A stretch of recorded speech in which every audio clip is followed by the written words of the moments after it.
This is a story about the end of a dark life and the beginning of a beautiful one. It's about Elena, a woman trapped in a storm of fear who had forgotten how to be free.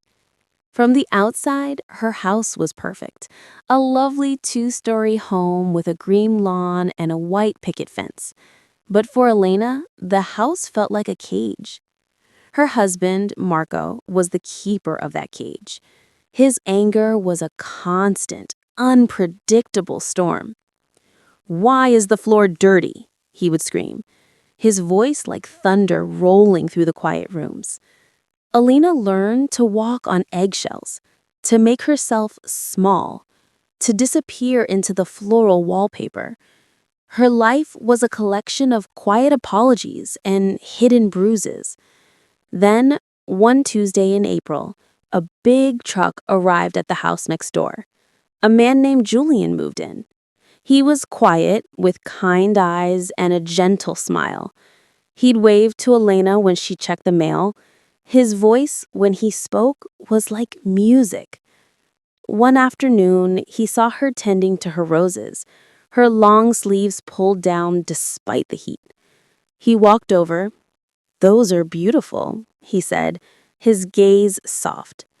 He saw more than the flowers. He saw the faint shadow of a bruise on her cheek. "I know," he said softly, his voice barely a whisper. "I hear the shouting. I see the bruises.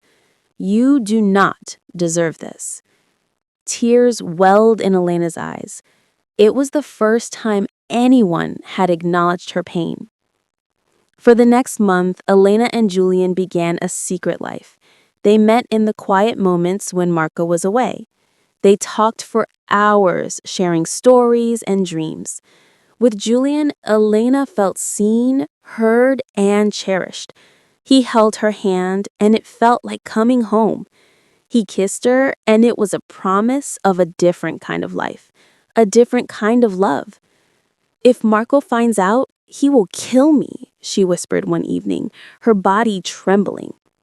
"But you must leave him, Elena," Julian urged, his hands holding hers tightly.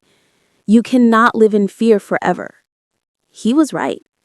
She was starting to remember what courage felt like.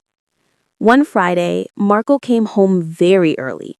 Elena had just returned from a walk with Julian, and the scent of his cologne lingered faintly on her scarf. Marco sniffed the air, his eyes narrowing. "You smell like a man's perfume," he hissed. The accusation hung in the air, heavy and dangerous. "You are having an affair," he screamed. And the thunder she had lived with for so long finally broke into a terrifying storm. He grabbed her, his hands like vices on her arms, and threw her against the wall. As she crumpled to the floor, she screamed, a raw, desperate sound she didn't know she still had in her. Suddenly, the front door splintered open. Julian stood there, his face a mask of fury. "Get away from her," he yelled, launching himself at Marco. The two men fought, but Julian's only goal was to put himself between Marco and Elena. He gave her the space she needed. Scrambling away, her hands shaking, Elena dialed 911. The police arrived within minutes, and Marco was arrested. In court, Elena stood tall. The woman who used to make herself small now spoke with a clear, strong voice, telling the judge everything. Marco was sentenced to prison. Elena was now free. Today, Elena is no longer a woman of shadows. She is a woman of the sun. She and Julian live in a small house by the ocean.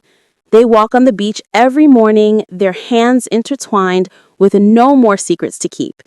She learned that love isn't about a perfect house or a possessive grip. Love is about being safe. Love is about a neighbor who hears your scream and runs to save you.